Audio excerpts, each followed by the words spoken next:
How's it going, everyone? Welcome to my channel. My name is Swanee, and for today's video, I'm going to be going over my favorite weapons to fully upgrade in Helldivers 2. Now, I took the time to fully upgrade every weapon in the game that has attachments that affect the stats of your weapon. So that means for this video, I skipped over the Constitution Rifle because it doesn't have any attachments at all, and weapons like the crossbow and shotguns like the Slugger and the Halt only have changes to the optics, so that doesn't really affect the stats other than slightly giving you more ergonomics. So I didn't consider any of those type of weapons when making this video, since leveling them up doesn't really do anything but give you new cosmetics. And then of course I didn't include any of the kill zone weapons because those can't be leveled up at all. Now this video took me weeks to make and over 100 plus hours of in-game time to level up these weapons, so I wanted to share my overall top 10 picks that I recommend upgrading first. I know that not everyone has time to play the game like I do, so hopefully this video can help you decide on which weapons you want to prioritize to help save you some time.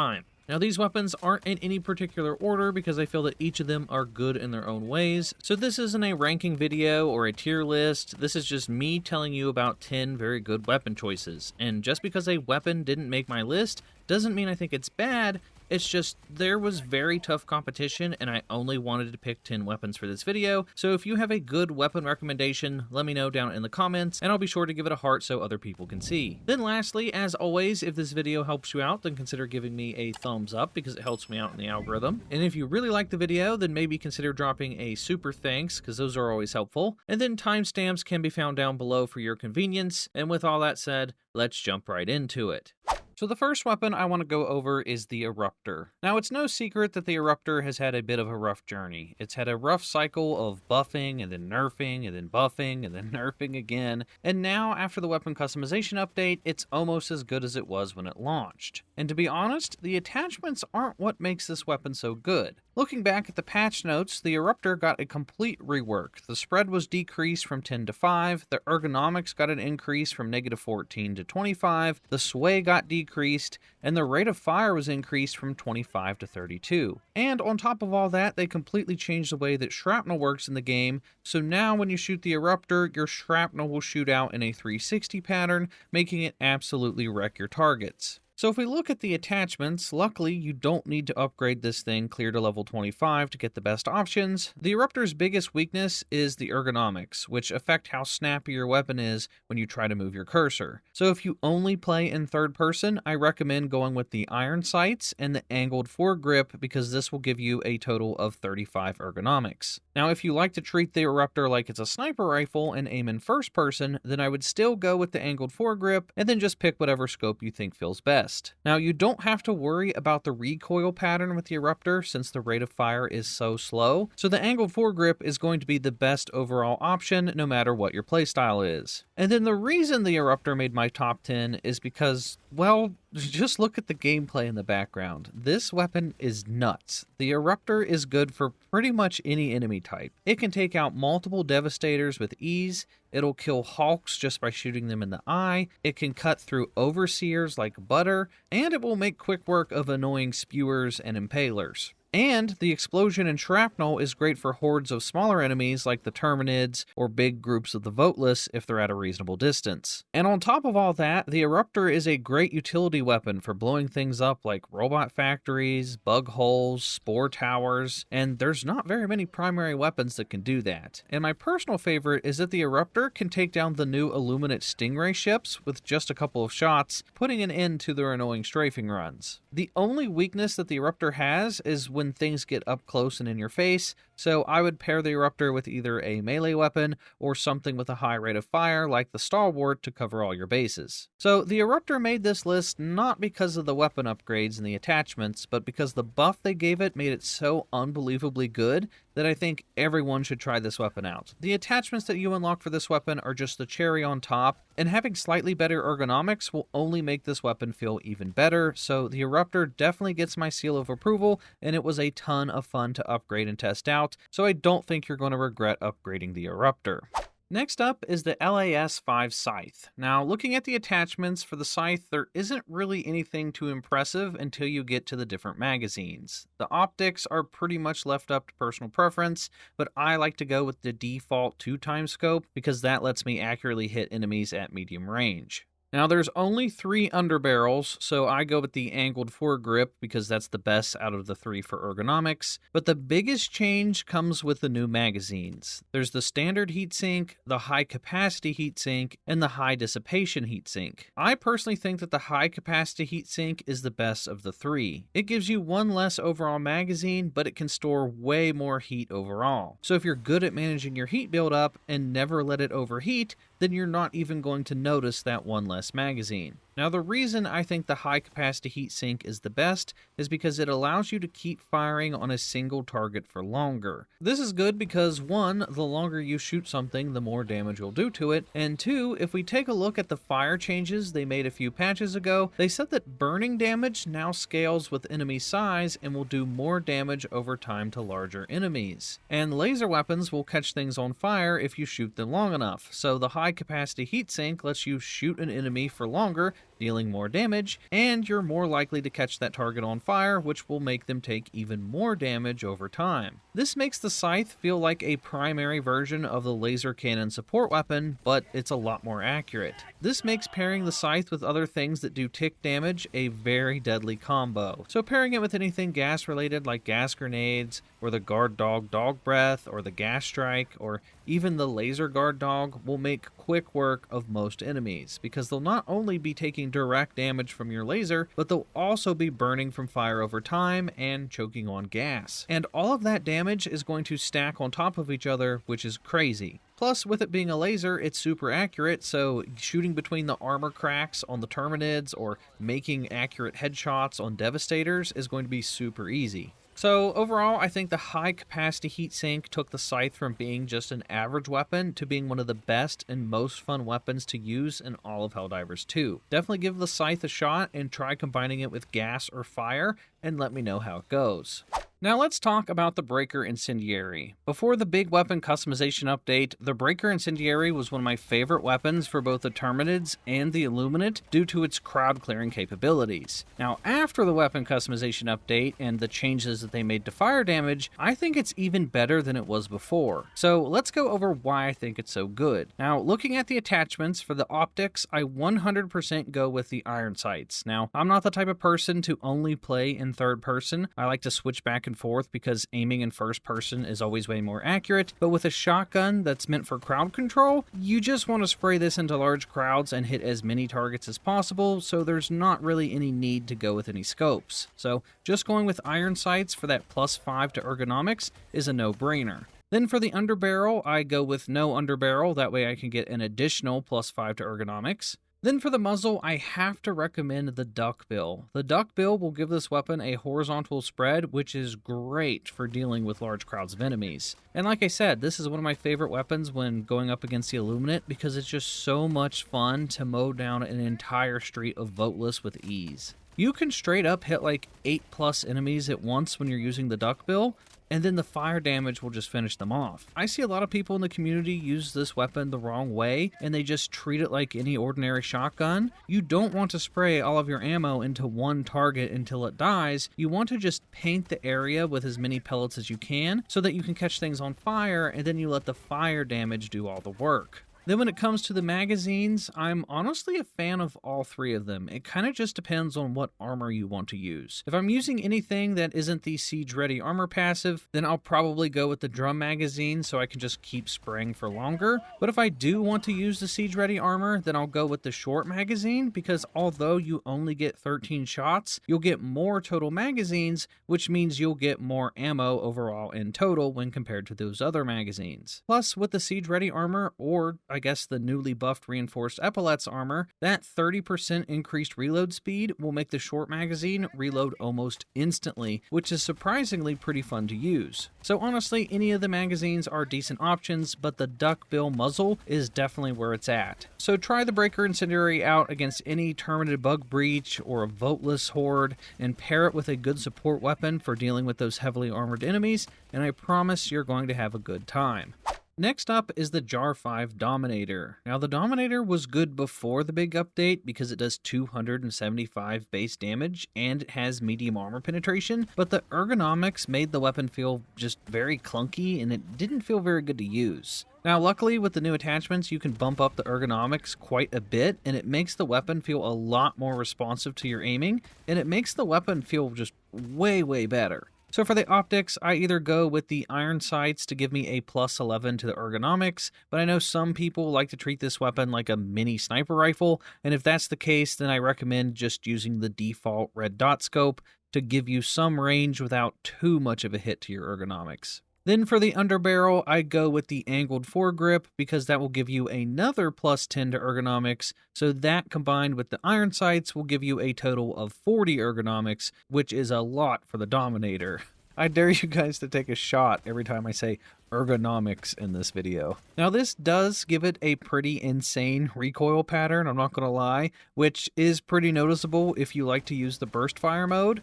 But if you take your time with your shots, then you aren't really going to notice the recoil all that much. So in my experience, I found the best way to use the Dominator with the new attachments is to put it in burst fire mode, treat it like it's a DMR or a sniper rifle, and take your time with your shots and aim for weak points like headshots. You'll notice that a lot more of your shots are going to be a lot more accurate with that higher ergonomics. Then if something gets up close into your face, you can just hold down the trigger and mow down anything that's going to get close to you. And if you really want to make the weapon a lot more responsive, then pair it with the peak physique armor, and the Dominator is going to absolutely dominate on the battlefield. But overall, I was very impressed with how much better the Dominator felt after upgrading it, and I feel like it's a pretty good option against all three factions, but personally, I think it really shines against the Automatons. Now before we go any further, I'm excited to announce that for today's video, I'm partnering with Apex Gaming PCs to show you their powerful PC lineup. The Apex Bronze is their budget-friendly model rocking a Radeon RX 6500 XT to play almost any game with ease. The Apex Streamer packs an AMD Ryzen 5 5600 CPU and an RTX 5060 Ti,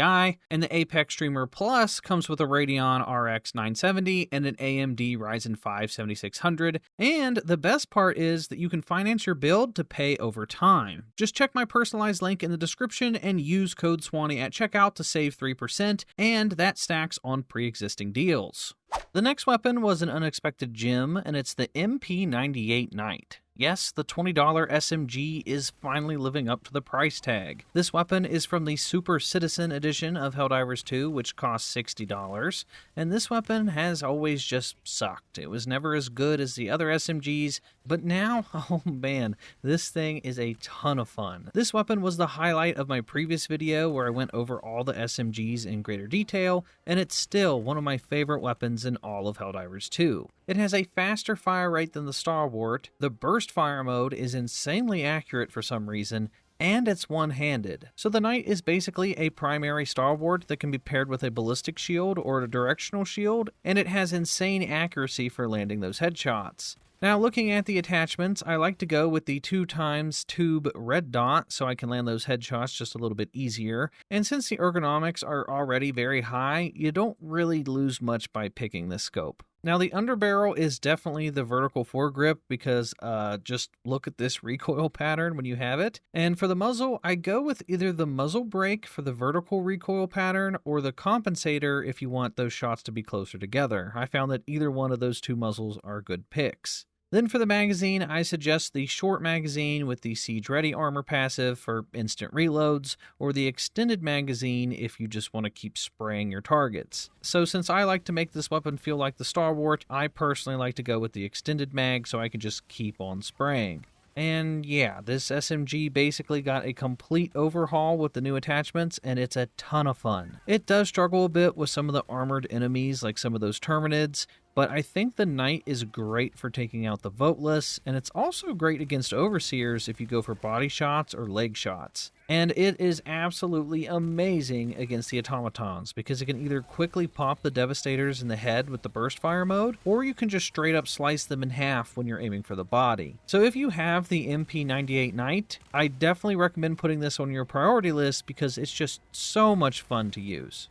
Next up is the Liberator Penetrator, one of my favorite assault rifles since the update. Now, I've seen some people hate on this weapon because of its lack of damage since it only has 60 damage, but I personally really like it because of its medium armor penetration. Medium armor pen combined with a drum magazine makes for a pretty deadly combo. So looking at the attachments, for the optics, I would recommend either the iron sights or the 2x tube red dot. Now, the 2x scope is going to give you a -8 ergonomics, but it's going to give you a lot more accuracy at a range to your shots, so I definitely feel like that's worth the trade-off. And since the Liberator Penetrator has multiple firing modes, switching this to single fire and using this weapon at medium range can be really good when facing up against certain enemy types like the Automatons. For the underbarrel, I would go with either the vertical foregrip so you get all your shots in sort of the same area for easier control, or the angled foregrip because it'll give you a +10 to ergonomics. Now, it'll make a lot of your shots more vertical, but that isn't too hard to manage as long as you hold down on the stick a little or down on the mouse as you're firing. So honestly, the angled foregrip might be the way to go. It mainly just depends on if you like to be up close and personal or stay at a distance to your enemy. For the muzzle, I like to go with the muzzle brake because I feel that it gives me the best control over the recoil. Then for the magazine, I like the drum magazine. Now, the ammo economy for assault rifles has always kind of sucked. It would always feel like you'd burn through an entire magazine and then have to reload before you could kill anything. But now, with the drum magazine, you get 60 shots before you have to reload, which lets you get off 1 to 2 additional kills before reloading, which just feels way better in my opinion. Now, I admit that I might be a bit biased because I just love medium armor penetration and I love being able to shoot through enemies' armor, but after fully upgrading the Liberator Penetrator, it went from being a weapon that I would just never use to one that I found myself bringing quite often on a lot of my dives. And using the drum magazine is going to let you mow down entire hordes of voteless pretty easily. It'll let you take down multiple overseers before you need to reload. It'll take out most of the enemies that the Terminids throw your way due to that medium armor penetration, so you can just shoot right through their armor plating. And since it's super accurate, taking out the Automatons with headshots or body shots is also pretty easy. And since it's got that medium armor penetration, it'll also take out those new Illuminate ships or those Automaton gunships, which is a huge plus because those guys are just super annoying to deal with. So do yourself a favor, if you haven't yet, upgrade the Liberator Penetrator. I think it is one of the best assault rifles in the game once it's fully upgraded. Next on the list is the original Breaker shotgun. Now, this was a tough choice because I was debating on the Breaker or the Breaker spray and pray for this list because both are pretty similar and I've seen good arguments for both weapons. But I decided on the Breaker because it does have more overall damage at 330, and that extra damage is a bit noticeable against some of those thicker medium tier enemies. For the attachments, I go iron sights for the optics for the same reason as the Breaker Incendiary. You don't need to aim with a scope when you're using a shotgun on full auto, so we want to go with the iron sights so we get that +5 to ergonomics. Then for the underbarrel, it's between either the vertical foregrip or the angled foregrip. You basically have to choose between more ergonomics or less recoil, but since it already has a pretty high ergonomic score, I normally go with the vertical foregrip just to get a little bit better recoil. Then for the muzzle, I like to go with 2 different muzzles for this weapon, which is why it's a good thing we have different weapon configurations that we can save. Now, when I want to use the Breaker to focus on medium tier enemies like the Devastators or the Overseers, or even the Flesh Mobs, then I like to go with the full choke so that a lot of my shots are a lot tighter, so most of those shots will hit my target. But if I want to use the Breaker for more of a crowd control role, then I'll put on the duck bill so that I can get that wider spread so I can hit multiple enemies at the same time, which is good for dealing with hordes of voteless or a bunch of Terminids. Then for the magazine, it's the same as the previous weapons. If you like to use the Siege Ready armor, then I personally will like to pair this with the short magazine so you get really fast reloads and more overall ammo. But if you just want to keep on spraying and spraying without stopping, then go with the drum magazine. Now, I think the drum magazine on the default Breaker makes it feel like a stronger version of the Breaker spray and pray, which is why I chose the regular Breaker for this list. The Breaker shotgun used to be one of the best weapons in the game back in the first year of Helldivers before it got nerfed, and now with all these attachments, I definitely think it's on par with what it used to be, and I feel like this is a pretty good weapon to bring. And with the choice of either the full choke or the duck bill and the drum magazine, you basically get 2 weapons in one when choosing the Breaker. So that's definitely a plus. Now I want to talk about the Adjudicator, the other medium armor penetration assault rifle. The Adjudicator was one of those weapons where it was okay before the update, but after the update with all the new attachments, it took it to a whole new level. The base damage is 95, so it's the second strongest assault rifle only behind the Tenderizer, but since it has that medium armor pen, it really makes it feel like this weapon hits hard. My only complaint is that it didn't get any new magazines, so you're stuck with only 30 rounds, but to be honest, if they gave it more ammo, it would probably feel pretty overpowered, so I understand why they didn't change that for balancing reasons. So why is the Adjudicator so good if it has such poor ammo economy? Well, look at the recoil pattern with the new attachments. This thing shoots like a laser beam. And with the attachments, this is one of the few weapons where I feel like you actually have some variety with your choices. Most of the weapons on this list only have 1 or 2 solid picks that make the weapon good, but the Adjudicator has multiple attachments that can work very well together. So for the optics, I go with either the Reflex Sight Mark II just because I like the way it looks and it gives it slightly better ergonomics, but if you want more range, then I would go with just the default 2x scope. The underbarrel has 3 good choices of either no underbarrel, the vertical foregrip, or the angled foregrip. Now, I really like how the Adjudicator feels having close to no recoil, so I go with the vertical foregrip, but it does make the weapon feel a bit slow and clunky, only with 30 ergonomics, so if you want the weapon to feel more responsive, then go with the angled foregrip if you don't have trouble controlling the recoil. Then for the muzzle, honestly, I like all 4 of them. I feel like all 4 are pretty manageable in their own ways. I currently have the compensator on because it makes the weapon the most accurate, but these are all pretty good picks. So no matter what attachments you go with, the Adjudicator ends up being a way better weapon than it was before the update. Having a medium pin full auto assault rifle that can shoot as accurate as a laser beam is a great choice against all 3 factions. Plus, if you pair it with armor like Peak Physique that helps you with the weapon sway, or the Siege Ready armor that helps with reloading, then that helps counter the only downsides to using this weapon. And it makes for hitting headshots against the Automatons super easy. It makes melting through the Overseer's armor pretty much a breeze. You can take out the heavily armored Terminids like nothing. I honestly have very little complaints with the Adjudicator after unlocking all the attachments. So overall, I think this is a great assault rifle and it's super fun to use. The next weapon that I really enjoyed upgrading was the Reprimand SMG. Now this is another weapon that not only got better from the new attachments, but it also got an overall buff in the big update. Looking back at the patch notes, it got a spread decrease from 40 to 5, which is insane. The biggest complaint that people had about the Reprimand was that the shots would never hit their targets because the spread was just too crazy. So them buffing this stat made the Reprimand way more accurate than it was before the update. Now the Reprimand does 125 base damage, so it's stronger than every one of the assault rifles. And it has medium armor penetration, so that alone is enough to make this a great weapon. But let's look at the new attachments. For the optics, I go with either the iron sights for the best ergonomics, or if I want a little bit of help landing headshots, then I'll go with the 1.5 tube sight when I'm facing things like the Automatons. For the underbarrel, I normally go with the vertical foregrip to give me the best overall recoil. Then for the muzzle, I'd probably say the compensator. The compensator gives it the most manageable recoil, and since it already has decent ergonomics at around 50, I'd personally go with the accuracy over just 2 or 3 extra points to the ergonomics. Now unfortunately, the downside is yet again there are no new magazines, so that means you're stuck with just 25 shots. So ammo can be a bit of an issue if you don't take your time to land your shots.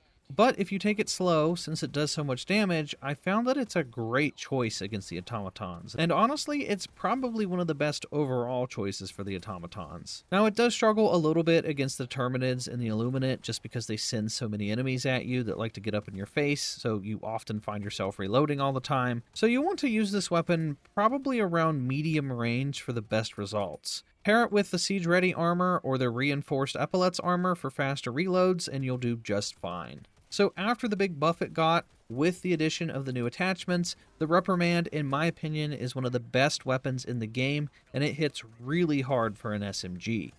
Then the last weapon on my list is the Diligence. Now, I know there's a big debate in the community between the regular Diligence and the Diligence Counter Sniper because the Counter Sniper has medium armor penetration, but I like the regular old Diligence better between the two. The regular Diligence gets 25 shots when compared to the Counter Sniper's 15, and that can make a big difference in certain situations. I feel like the Counter Sniper is more for medium to far range, and the Diligence is more for medium to close range. But the reason the Diligence made it onto my list is because with all the new attachments, the Diligence is insanely accurate. It has pretty high ergonomics already, so the weapon's responsiveness is also pretty good. For the optics, I'd say iron sights if you don't like to aim in first person, but if you do like to take your time with your shots and aim down sights, then I would recommend either the default scope or the 1.5 tube red dot scope. I found that the red dot scope kind of gives you the best of both worlds between good ergonomics and the ability to zoom in and hit those headshots. So I'd normally go with the tube sight. For the underbarrel, I go with the vertical foregrip because it keeps most of those shots pretty close to each other in a vertical pattern, which can be pretty easy to manage if you need to rapid fire it in those close quarter situations. And then for the muzzle, I like to go with the muzzle brake for basically the same reasons. It gives me the best recoil pattern, which I found is pretty easy to manage if you need to rapid fire. So all of those attachments combined make the Diligence a very accurate and deadly weapon. This is yet another great choice for the Automatons because it can one-shot all of the Devastators in the head. And since it holds 25 rounds, that means it can clear out an entire patrol of Devastators without even needing to reload if you don't miss your shots. Then against the Terminids, it will one-shot kill most of the smaller bugs coming your way, and since it's so accurate, even though a lot of the Terminids have medium armor, I found that shooting between the cracks of their armor is pretty easy, so the armor isn't even that much of a big deal when facing up against the Terminids. Then for the Illuminate, you can easily break through the armor on the Overseers if you go for body shots or leg shots, taking them out pretty quickly. And then for the Voteless, since you have 25 shots, you can make quick work of the Voteless as well. So the new attachments made the Diligence such an accurate weapon, and since it has 10 more shots than the Counter Sniper, I just had to include it on this list. Do yourself a favor and upgrade the Diligence and bring it against the Automatons, and then report back to me. I don't think you'll be disappointed. So that's going to do it for my top 10 weapons that I saw got the biggest upgrades by leveling them up to 25. Like I said at the beginning of the video, just because a weapon didn't make my list doesn't mean I think it's bad. There's just some pretty steep competition, and I only wanted to pick 10 weapons. So, in conclusion, after leveling up all of the weapons that have attachments in Helldivers 2, I think the game is honestly in a pretty balanced state. I know some YouTubers out there will straight up call a weapon trash if it doesn't insta-kill everything, but I don't look at it that way. I think most of the weapons in the game now are in a pretty good state after all the upgrades. So pretty much every primary weapon ended up getting a decent buff in some way, shape, or form. Not every weapon is supposed to play the exact same way, and the devs want you to be able to play around and mix and match with your secondaries and support stratagems. Just because a primary might lack in one area doesn't mean it's bad, it just means it might pair better with a support weapon or a good secondary. There are over 30 plus primary weapons in the game now, and they're going to keep adding more and more attachments, so not every weapon is going to be overpowered. And yes, grinding out all these weapons was a bit tedious, and it took me over 100 hours, but I haven't had this much fun playing Helldivers 2 in a long time. I think the developers have been knocking it out of the park lately with the past few updates. Yes, we had like 4 months of not much going on, and it was a bit dead for a while, but I think the devs have proven that if given enough time, they'll cook up some really great content. So let me know down in the comments what weapon is your favorite to upgrade, and let me know why, and I'll be sure to give it a heart so others can see it. And if you enjoyed this video, then consider giving me a thumbs up, since this video took like 3 weeks to make it. So it would be greatly appreciated. And if you're new here, hit the subscribe button, that way you don't miss out on any future Helldivers 2 videos. If they add more attachments to weapons in the future, I will be sure to test them out for you, so you're not going to want to miss out on that. And that is going to do it for me, guys, and I will talk to you all in the next video.